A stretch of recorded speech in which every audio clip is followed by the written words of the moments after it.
Welcome. This video will introduce you to projects 3, 4, and 5 of your English 1340 technical writing class.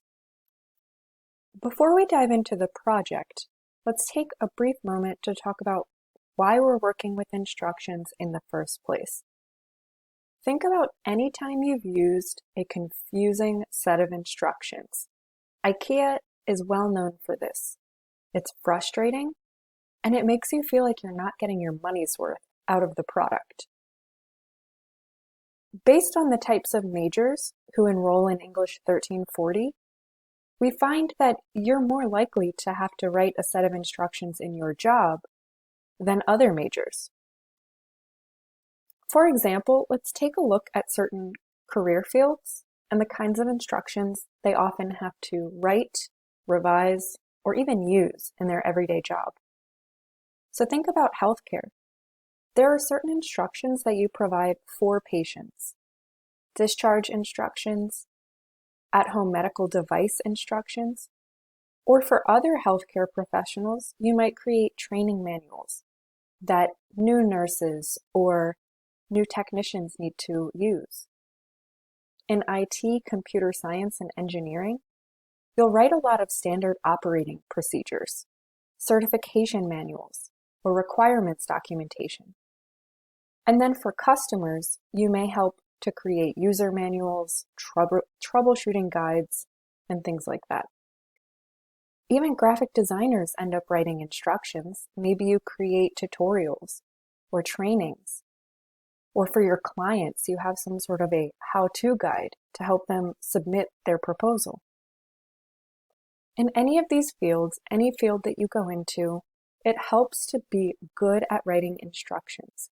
If you want a promotion, if you want a raise, be the person in your job who can write a solid set of instructions that are easy for other people to use.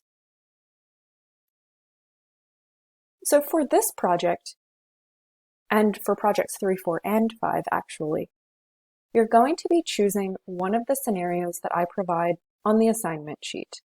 So you may not have looked at the assignment sheet yet, but keep in mind that I provide more details on the assignment sheet.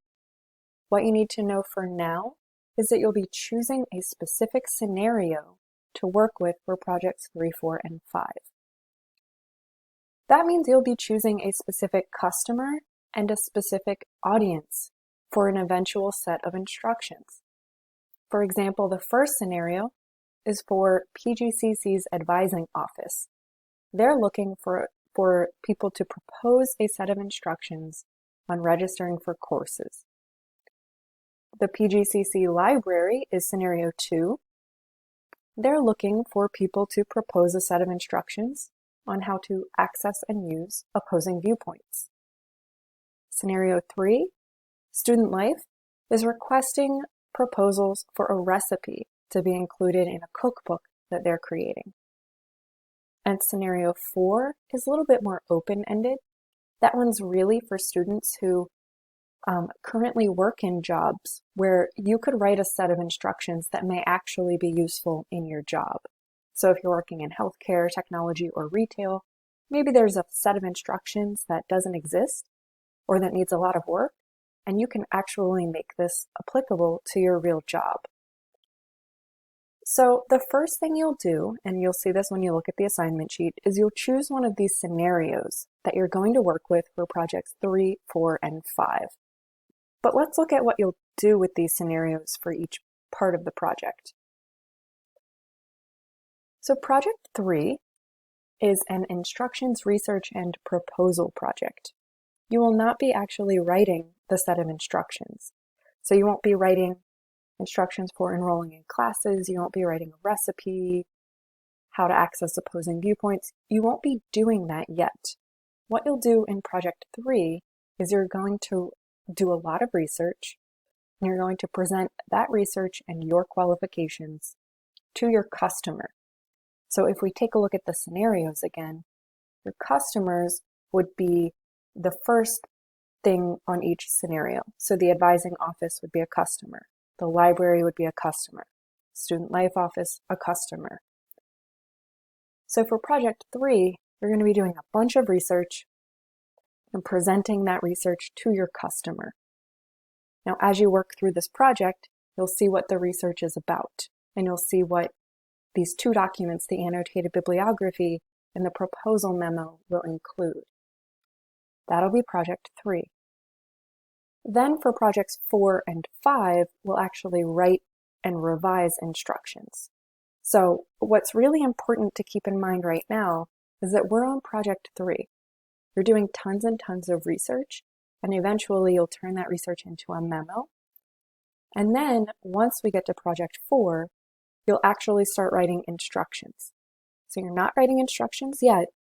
Before you can write the instructions, you need to tell your customer that you know what you're doing. They want to hire you to write the instructions. Our goal with project 3 is going to be to get hired. And you'll see how we'll do this when you look at the assignment sheet.